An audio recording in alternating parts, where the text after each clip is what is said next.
Music.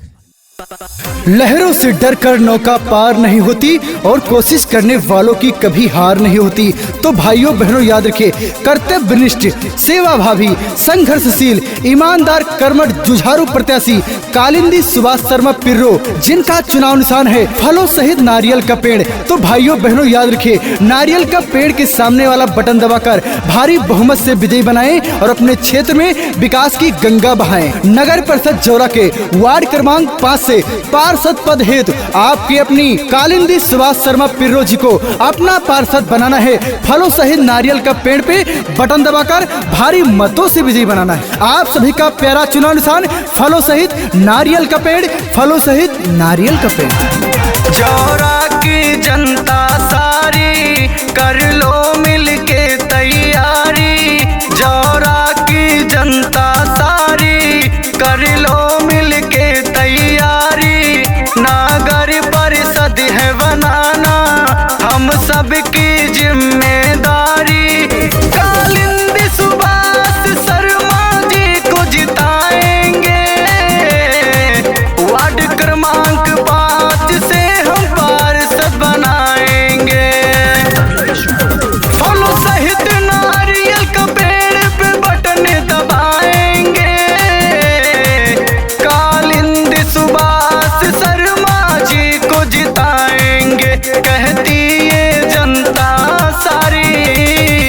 दादा का चुनाव निशान फलों सहित नारियल का पेड़, माताओं का चुनाव निशान फलों सहित नारियल का पेड़, आप सभी का प्यारा चुनाव निशान फलों सहित नारियल का पेड़। तो भाइयों बहनों याद रखिए, नगर परिषद जौरा के वार्ड क्रमांक 5 से पार्षद पद हेतु आपके अपने कालिंदी सुभाष शर्मा पिर्रो को फलों सहित नारियल का पेड़ के सामने वाला बटन दबाकर भारी मतों से विजयी बनाना है और अपने क्षेत्र का पार्षद बनाना है। आप सभी का प्यारा चुनाव निशान फलों सहित नारियल का पेड़, फलों सहित नारियल का पेड़। जौरा का बच्चा बच्चा सब इनका दीवाना है, हर माँ बहन बुजुर्गों ने अपना नेता माना है, नेता माना है। जौरा का बच्चा बच्चा सब इनका दीवाना है, हर माँ बहन बुजुर्गों ने अपना नेता माना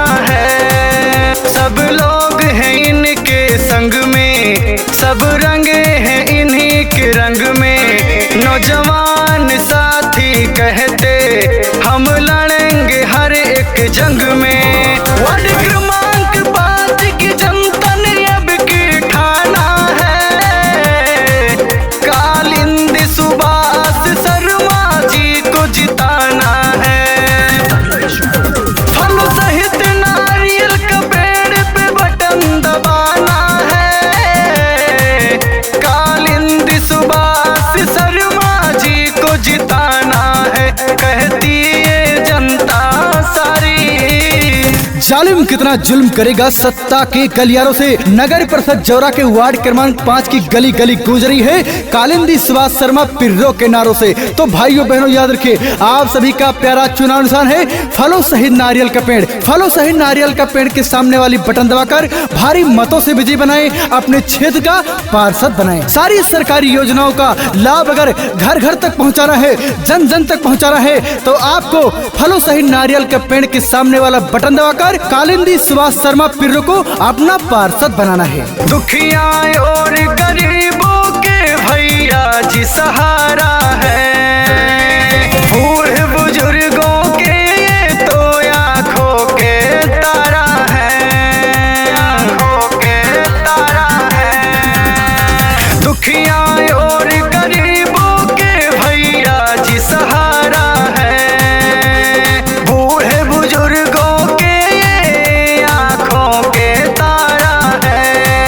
सबको है अपना समझते, अपमान किसी का ना करते, है सच्चे दिल के अच्छे, लड़ाई धर्म की लड़ते।